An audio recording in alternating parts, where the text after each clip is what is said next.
You're watching FNN, the FUKK News Network. This program contains subject matter and language that may be disturbing to some viewers. I have a question. Are you a mean Mr. Mustard? Oh my god. This is the funniest fucking thing of all time. This is Max Porter from the Kiss Room. Look at that. And as you all know, And Vicky.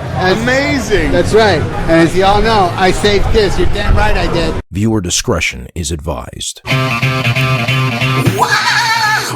Rock and roll, everybody is born. Kiss here. And a big old SHMACKEMAGOB to everybody. Especially you, Roxy.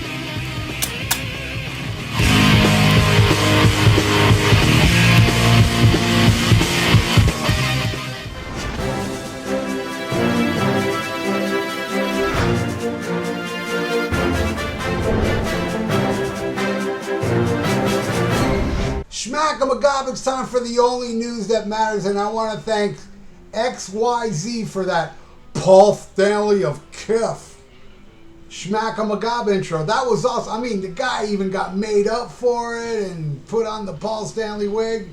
That was most excellent, my friend. Thank you so much.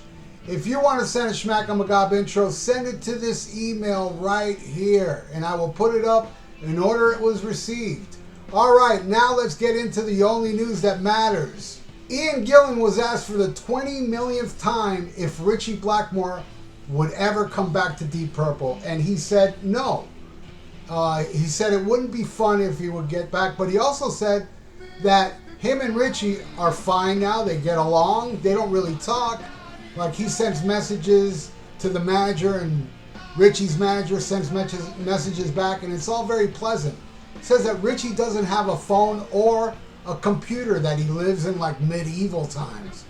And I was thinking of that, and I go, man, how cool was it back in the day when we didn't have phones and the internet? How it was so special back then. But I would love to go back there, but in order to do that, it would mean I'd have to get off the computer.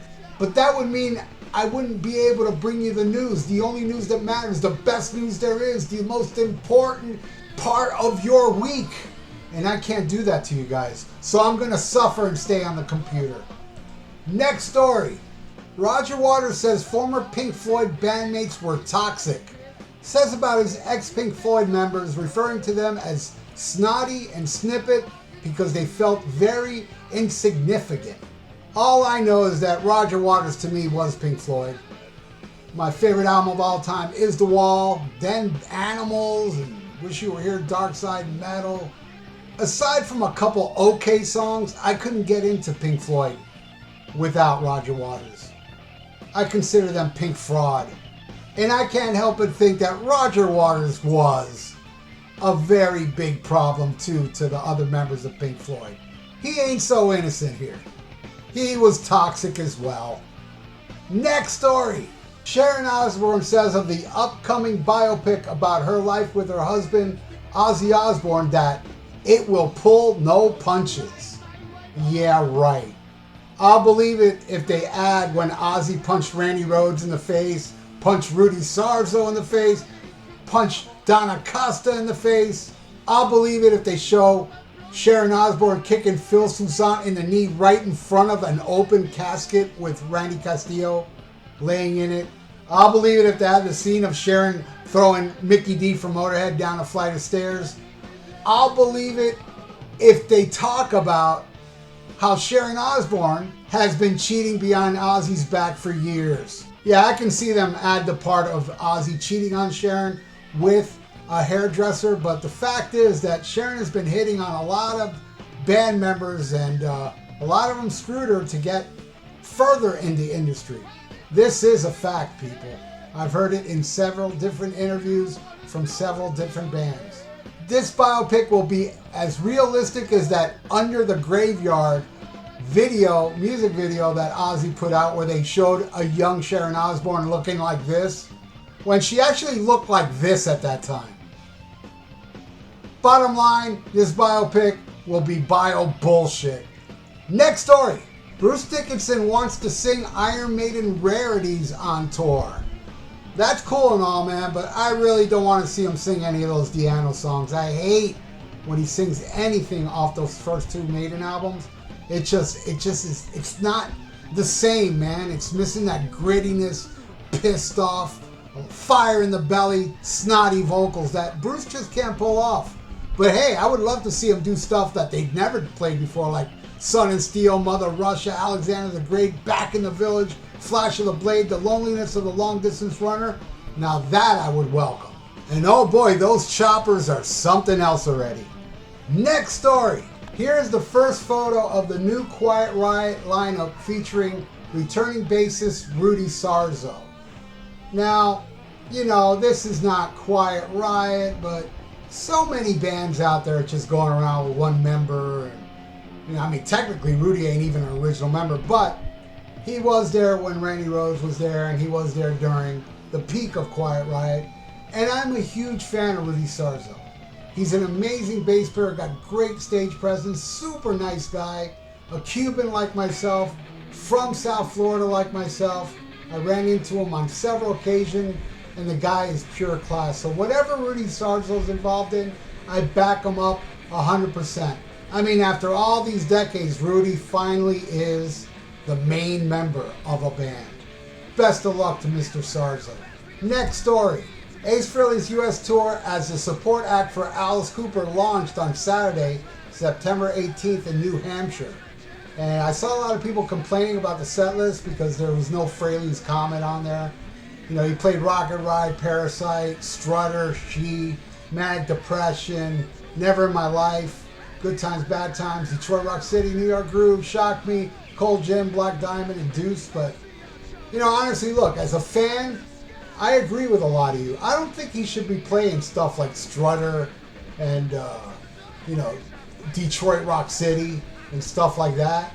And throw in a couple of those Frehley comment songs. But at the same time, this is him supporting Alice Cooper. Majority of people there to see Alice Cooper. And when they see Ace Frehley and they throw out some familiar songs like, you know, Detroit Rock City and Strutter, you know, that's who he's catering to, that people go, oh yeah, I remember that song, and, you know, it'll help him. So I do understand where it's coming from. And, you know, I really like that he added Never in My Life, because that is my favorite song off of Origins too. And it is coming my way, and I'm going to go see it, and I'm excited to go see it. So I'm not, you know, really so happy with the set list, but hey, I'll take it over that end of the road fucking dull ass set list that they always do. Anyway, next story. Paul Stanley of Kiff says, we rejected Van Halen in 1976 to protect Kiss. He said that since Gene was so animate, had him record the demos, and they said they wanted to reject Van Halen, they didn't want to manage him, Bill Aucoin rejected it, so it can put Gene Simmons in his place and it can focus on Kiss. In other words, Paul Stanley saw Van Halen and said, dude, this band will crush us. And they did. So Paul tried to stop it in 76, and thankfully Ted Templeman discovered them, not Gene Simmons, and put them on Warner Brother Records, and they proceeded to crush Kiss ever since then. And speaking of Van Halen, Daily Roth paid a quick tribute to Eddie Van Halen while walking the red carpet at MTV's Music Video Awards? Wait. They still play videos? Oh, I would hate to see what videos MTV is playing now and what won.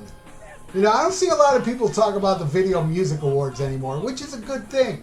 Now, hopefully, they'll do the same with Rock and Roll Hall of Fame, but people still bitch about that. Anyway, during the video interview with Us Weekly, the former Van Halen frontman noted that my guitarist passed away.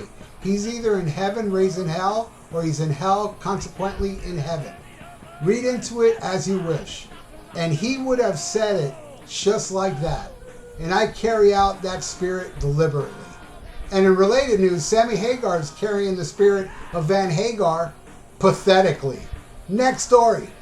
Kiss is going to release Destroyer 45th Anniversary box set, which has remasters and all, you know, tracks that didn't make the album. What I like the most about this box set, it brings a show from Paris. from the Destroyer tour, but I'm not going to pull the trigger on this one.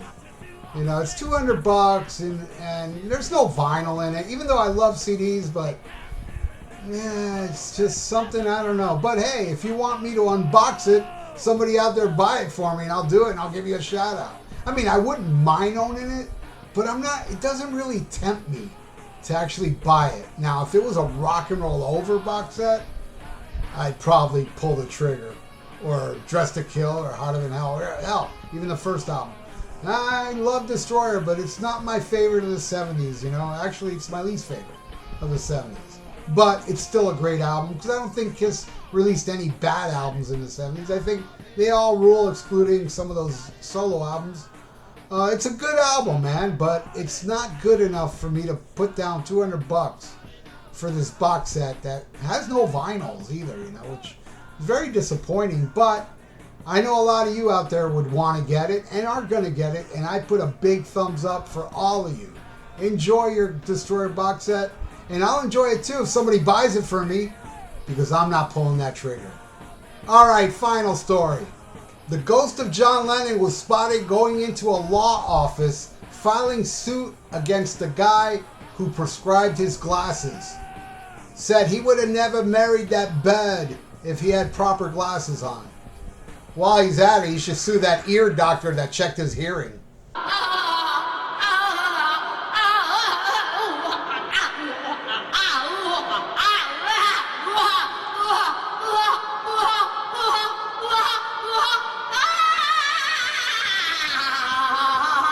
Alright, that's it for the news, my friends. Thank you so much for watching. Please donate to my channel if you like. I got a PayPal in the description below. And subscribe to my channel if you haven't. Have a good one, everybody. Stay frosty. Listen to Black Sabbath. And SHMACKEMAGOB. Farewell and adieu to you fair Spanish ladies. Farewell and adieu, you ladies of Spain.